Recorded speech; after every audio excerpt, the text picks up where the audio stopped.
জেতার জন্য ঠিক কতটা নিচে নামা যায়। আজ আমরা এমনই এক সাইক্লিং প্রতিযোগিতার গল্প শুনব, যেখানে লড়াইটা শুধু গতির নয়, লড়াইটা হলো সততা আর দুর্নীতির। চলুন তাহলে শুরু করা যাক এই দারুণ গল্পটা। আচ্ছা, শুধু ফিনিশ লাইনটা সবার আগে পার করলেই কি জেতা হয়ে গেল, নাকি আসল জয় মানে সত্যিকারের জয় এর চেয়েও অনেক বড় কিছু? এই প্রশ্নটা নিয়েই কিন্তু আমাদের আজকের পুরো গল্পটা। তো গল্পটা শুরু হচ্ছে একটা জমজমাট আন্তঃস্কুল সাইক্লিং চ্যাম্পিয়নশিপকে ঘিরে।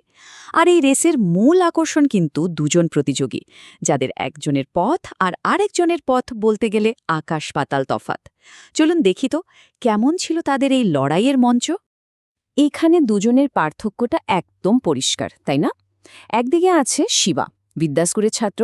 তার দক্ষতার কথা তো সবাই জানে, লোকে বলে সে নাকি বাড়ির ছাদেও সাইকেল চালিয়ে দেয়। আর অন্যদিকে আছে রকি, সে হলো মন্ত্রীর ছেলে আর পরপর দুবারের চ্যাম্পিয়ন। মানে বুঝতেই পারছেন, শিবার ভরসা তার নিজের প্রতিভা আর বন্ধুরা, আর রকির ভরসা হলো বাবার ক্ষমতা আর প্রভাব। আর এই যে রকের বাবা মানে মন্ত্রী, তার একটা কথা শুনলেই পুরো ব্যাপারটা জলের মতো পরিষ্কার হয়ে যাবে। তিনি বলছেন, আমি হারকে এতটাই ঘৃণা করি যে ফুলের মালাও পরি না, আমি শুধু জিতেই এসেছি। ভাবা যায়, এই একটা কথাতেই বোঝা যায় যে জেতার জন্য তিনি যে কোনো কিছু করতে পারেন। তিনি কিন্তু এই গল্পের আসল ভিলেন, বা বলা যায় মূল চালিকা শক্তি। তো এবার আমরা গল্পের দ্বিতীয় ভাগে চলে এসেছি।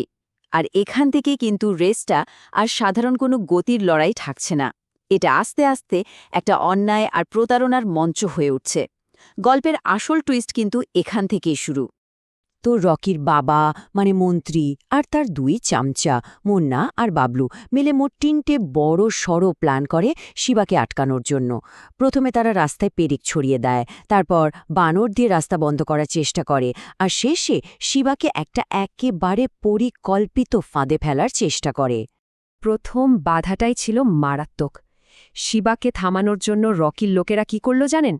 পুরো রাস্তায় ধারালো সব পেরেক ছড়িয়ে দিল। একটাই উদ্দেশ্য, শিবার সাইকেল পাংচার করে ওকে রেস থেকে বের করে দেওয়া। কিন্তু শিবা তো শিবাই, সেই কিন্তু থামল না। তার সাইকেলে লাগানো একটা শক্তিশালী চুম্বক ছিল, যেটা সে সাথে সাথে চালু করে দিল। আর অমনি রাস্তার সব পেরেক সেই চুম্বকের টানে উঠে এলো। কি অসাধারণ বুদ্ধি, তাই না? প্রথম প্ল্যানটা তো মাঠি মারা গেল। এবার প্রতারকরা আরও অদ্ভুত একটা কাণ্ড করল।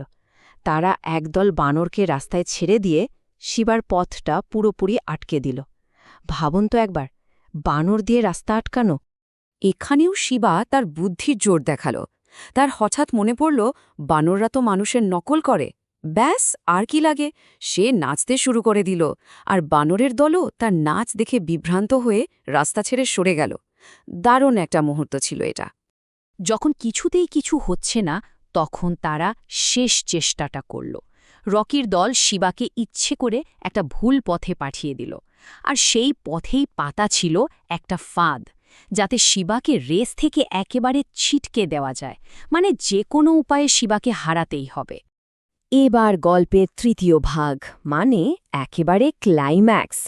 রেসের শেষ মুহূর্তে উত্তেজনা তখন তুঙ্গে। আর এবার প্রতারণাটা আর লুকিয়ে ছড়িয়ে নয়, একেবারে সরাসরি শারীরিক আক্রমণে চলে গেল। সবাইকে একেবারে চমকে দিয়ে শিবা সেই ফাঁদটা পেরিয়ে আবার রেসে ফিরিয়ে এলো, একদম রকির ঘাড়ে নিঃশ্বাস ফেলছে। এই দৃশ্য দেখে তো মন্ত্রী হতবাক।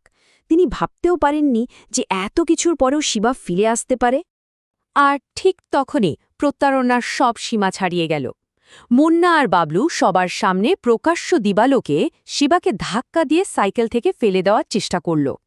আর এই পুরো ঘটনাটা ঘটছিল রেসের কর্মকর্তা ইন্সপেক্টর লাড্ডু সিংয়ের চোখের সামনেই। কিন্তু এত কিছুর পরেও শিবাকে দমানো গেল না। তার মনের জোর ছিল অটুট। সে শেষ পর্যন্ত লড়াই চালিয়ে গেল এবং সবার আগে ফিনিশিং লাইনটা পার করে ফেলল। শেষ পর্যন্ত জয় হলো তারই। তো রেস তো শেষ হলো, এবার গল্পের চতুর্থ আর শেষ ভাগ। এখানে রেসের ফলাফলের থেকেও বেশি গুরুত্বপূর্ণ হয়ে ওঠে রকির দলের নোংরা খেলার পরিণতি। চলুন দেখি শেষ পর্যন্ত ন্যায়বিচার হল কি না। এখানে ইন্সপেক্টর লাড্ডু সিংয়ের ভূমিকাটা দারুণ। তিনি একদম কড়া হাতে বিচার করলেন। মুন্না আর বাবলুকে তো রেস থেকে বের করে দেয়া হলোই, ভবিষ্যতের জন্য নিষিদ্ধ করা হলো। শিবার জীবন বিপদে ফেলার জন্য মন্ত্রীকে গ্রেফতার করা হলো। আর রকি, সে তো হারলই, সাথে তার বাবার সব পরিকল্পনাও ফাঁস হয়ে গেল। তাহলে দেখুন, এই গল্পটা কিন্তু শুধু কে রেস জিতল তা নিয়ে নয়। আসল কথাটা হলো রেসটা কিভাবে লড়া হলো। এই জয়টা কেন এত ভালো লাগছে জানেন? কারণ এখানে শুধু নায়ক জেতেনি, এখানে দুর্নীতির বিরুদ্ধে সততার একটা বড় জয় হয়েছে। শেষ পর্যন্ত তাহলে এই প্রশ্নটাই আমাদের মাথায় ঘুরতে থাকে, একজন উইনার আর একজন চ্যাম্পিয়নের মধ্যে আসল পার্থক্যটা কোথায়? রকি হয়তো যে কোনো উপায়ে একজন উইনার হতে চেয়েছিল, কিন্তু শিবা লড়েছে একজন সত্যিকারের চ্যাম্পিয়নের মতো। এই গল্পটা আসলে আমাদের খেলোয়াড়ি মানসিকতা, সম্মান আর সত্যিকারের চরিত্র নিয়ে নতুন করে ভাবতে শেখায়।